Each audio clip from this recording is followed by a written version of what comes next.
Sometimes with seaplanes, it's worth considering a downwind takeoff. When would that be? Well, if you're taking off into rising terrain, if upwind is into rising terrain, that can be a reason. So just to do with the situation, circumstances, maybe even your timings. And this was one of the days when actually, because of the wind direction and because of the terrain, we had to idle taxi over 1 kilometer up the lake. And during that, so it's a pretty long time, pretty long way. And during that time, we decided to actually discuss the pros and cons of a downwind takeoff. Here's a little bit of that conversation.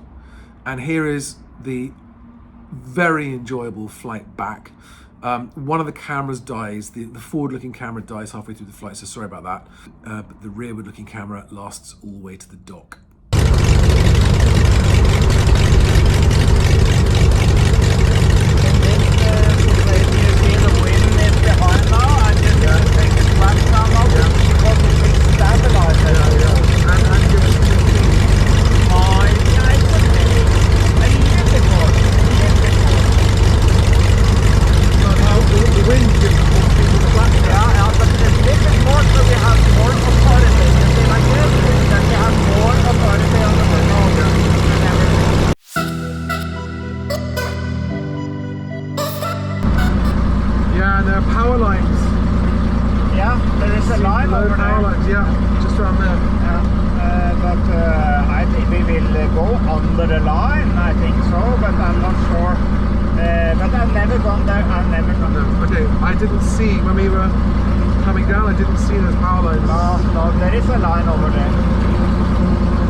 Have a power line check in the approach checklist, you know, I might check out the power lines. Yes. But if the wind is right for you, you can land here, right? Yeah. I feel comfortable. Yes, there will one way. It's a one-way landing. Okay, it's a dead end, no go around. But I feel comfortable when I'm. Yes, normally I will be. But of course, if it's difficult weather conditions with the gusts and so, I will have a margin. Yeah.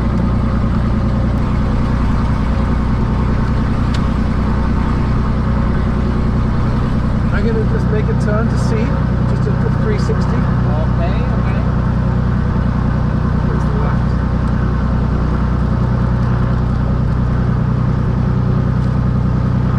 Yeah, there's those power lines there. Yeah. We could, but we don't need to, so we could go some more. Yeah, well, it's where to go after takeoff here. Where to go, it's not so, no. And there are power lines high. So, and now the wind is stronger. Yeah. I just saw the wind is actually faster.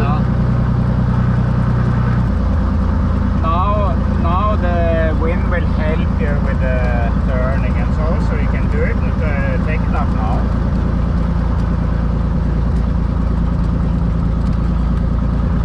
Oh, that's good. Okay, ready? I'm ready.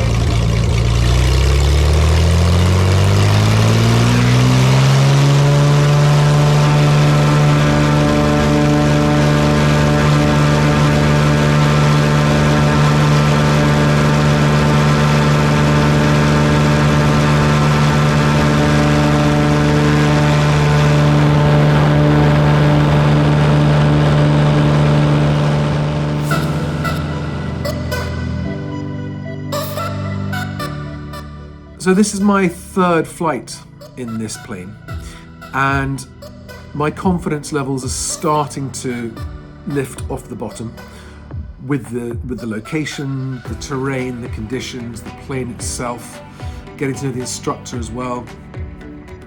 So I'm excited, and I wouldn't say I'm confident, but I'm feeling less intimidated by the plane and actually excited about flying back and then figuring out the landing approach myself completely on this one. You'll notice we stay quite close to the terrain. Well, that's because there's some high terrain and there's controlled airspace at 2,500 feet, but actually makes it all more interesting. It was windy as well, so interesting lift and sink over some of the peaks. But as you can tell, just stunning scenery, and there's just something, a whole extra dimension of magic when you're flying a seaplane.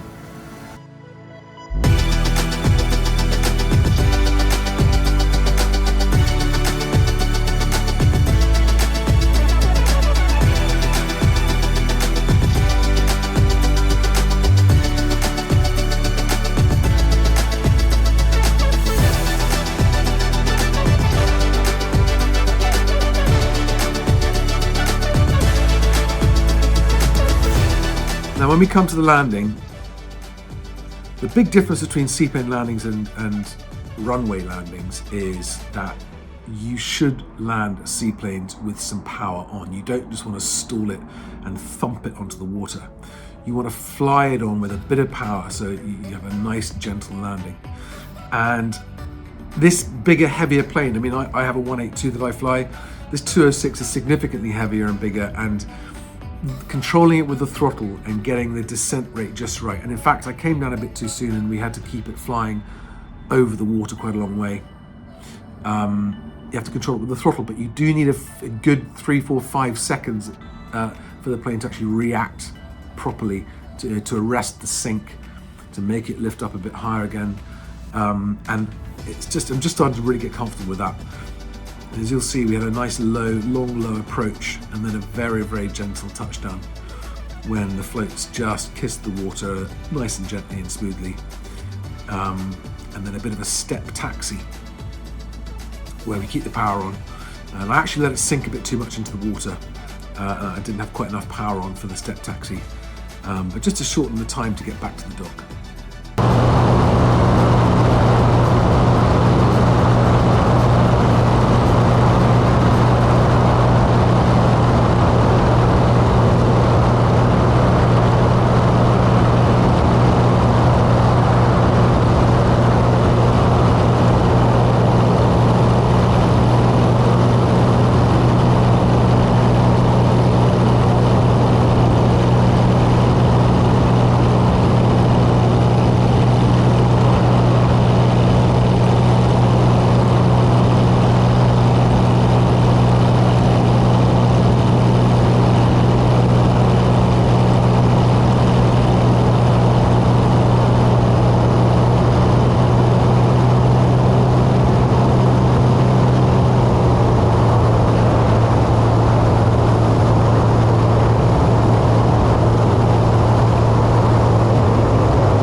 You know, every flight, if it's a new plane or a new location, it's always a great learning experience.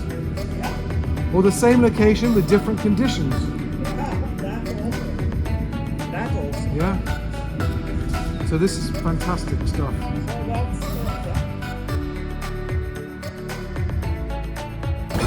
My favourite beers is the just after flying beer. It's always a great day when you're flying a new aircraft type in new locations with a new person. Just massively expands your experience building. Just fantastic. Got to do 2 amazing flights today in the 206, and absolute peachy landing, the last landing today.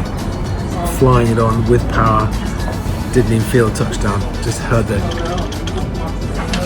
Can't wait to see the GoPro footage. Clamp is on so tight I can't get it off. Well, what's the? I've got to pull the Kevlar strap over the end of this bolt. Oh, it must be pulled over there. Yeah, I pulled it on there. Yeah. But now it's wet and it's slippery. Yeah, I see. Maybe I have a tool. Some pliers would be. Yeah, a plier. Maybe I can fire it, because I understand it's not easy to hold it there. Yeah. Still, you need. You can just pull it off. It's just. There we go. That's it. Thank you. I dropped a camera like this in Lake Como and I never saw it again.